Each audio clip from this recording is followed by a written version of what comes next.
جو جانور صرف اپنے بچے کے دودھ کو پورا کر سکتے ہیں ان کا دودھ ان کے بچوں کے لیے ہی ہوتا ہے، لیکن جن جانوروں کا دودھ ان کے بچوں کی ضرورت سے زیادہ ہوتا ہے تو وہ انسانیت کے لیے اپنا دودھ بانٹتے ہیں، اور اس کا دودھ اوروں کے لیے جائز اور حلال رکھا گیا ہے۔ بھینس کا دودھ، اونٹنی کا دودھ اس کے اپنے بچوں کی ضرورت سے زیادہ اللہ نے دیا ہوتا ہے تو وہ جانور بھی اوروں کو بانٹتا ہے۔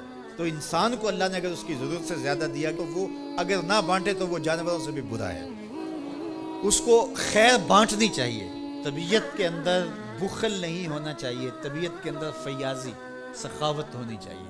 اللہ کے محبوب علیہ السلام نے فرمایا سخی اللہ کے بھی قریب ہے، لوگوں کے بھی قریب ہے، جنت کے بھی قریب ہے، ہاں دوزخ سے دور ہے۔ اور پھر فرمایا کہ بخیل لوگوں سے بھی دور ہے، اللہ سے بھی دور ہے، جنت سے بھی دور ہے، ہاں جہنم کے بڑا نیڑے ہے۔ اللہ اگر عطا کرے تو اوروں کو دینا چاہیے۔ شادی شیرازی تو فرماتے ہیں کہ فقیر کی علامت یہ ہے کہ جب اس کو ایک روٹی ملے تو وہ بانٹ کر کے آدھی کسی دوسرے کو دے دیتا ہے اور آدھی خود کھاتا ہے، تاکہ اپنے اطراف کے اندر لوگوں کے دکھ اور درد بانٹے جائیں۔ تو اللہ تعالیٰ جل شانہ نے اس شخص کی مذمت کی گھوڑوں کے وصف بیان کر کے، گھوڑوں کی قسمیں کر کے، جو رب کی نعمتوں پر ناشکری کرتا ہے اور ہر وقت اس کا مطمع نظر دنیا ہے، تو کہا یہ عمومی لوگوں کا رویہ ہے کہ وہ ناشکرے ہوتے ہیں، وہ بخیل ہوتے ہیں، وہ ناقدر شناس ہوتے ہیں، تکلیف آئے تو واویلا کرتے ہیں، اللہ کی طرف سے نعمتیں آئیں تو پھر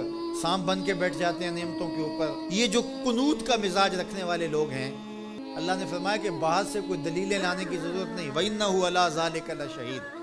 یہ ذرا اپنے اندر اتر کے دیکھیں اور ضمیر سے پوچھیں کہ کیا تم قنوت ہو یا نہیں ہو؟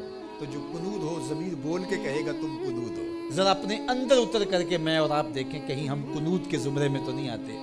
اللہ کی عطائیں، اللہ کی نعمتیں، اللہ کی کرم نوازیاں جو شام سویرے ہمارے اوپر ہیں، تو ہم کیا ان نعمتوں کا شکرانہ ادا کرتے ہیں؟ یا تھوڑی سی تکلیفیں جو ہمیں پہنچتی ہیں ان تکلیفوں پر ہم شکوے کا لہجہ اختیار کیے رکھتے ہیں۔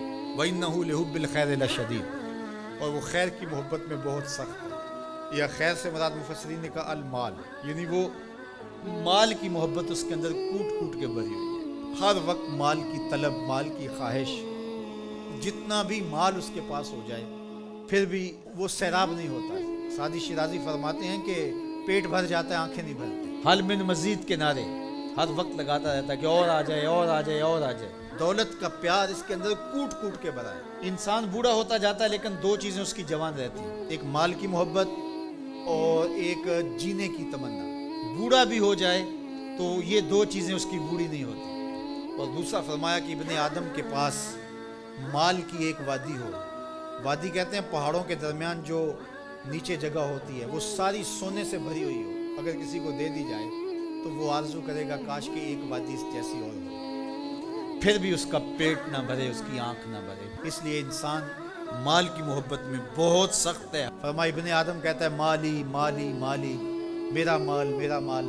فرمایا اس کا مال وہ ہے جو اس نے کھایا اور ضائع کر دیا، پہنا اور پرانا کر دیا، یا اس نے جو آگے بھیج دیا۔ فرمایا باقی اس کا نہیں ہے، باقی وارثوں کا ہے، اور وہ کفن بھی میلا نہیں ہونے دیں گے، بانٹ لیں گے۔ جاندی واری ڈرونا بنے ہوتے، ہاتھ نہ لاندے ڈر دے، جنہ لئی تو پاپ کمائے اج کتھے نہیں تیرے کر دے۔ وہ میاں صاحب اپنے لہجے میں بڑی خوبصورت بات کہہ گئے، بہت خوبصورت ہے کہ بڈھا بہ کے سوچاں سوچے میں مالک ہاں کردہ، بڈھا بہ کے سوچاں سوچے میں مالک ہاں کردہ، کر دے بہ کے کرن سلاواں بڈھا کیوں نہیں مرتا۔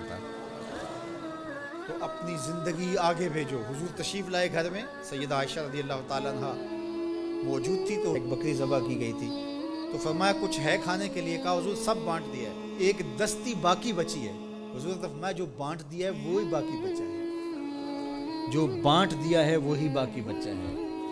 تو جو انسان آگے بھیج دیتا ہے، اللہ کی راہ میں خرچ کر دیتا ہے، لیکن بہرحال یہ تو تھوڑے لوگوں کو راز معلوم ہوتا ہے، اور یہ طبع میں چیز راسخ ہو جائے یہ تو چند لوگوں کا مقصود ہوتی ہے۔ عمومی طور پہ جو رویہ ہے قرآن نے اس کو بیان کیا۔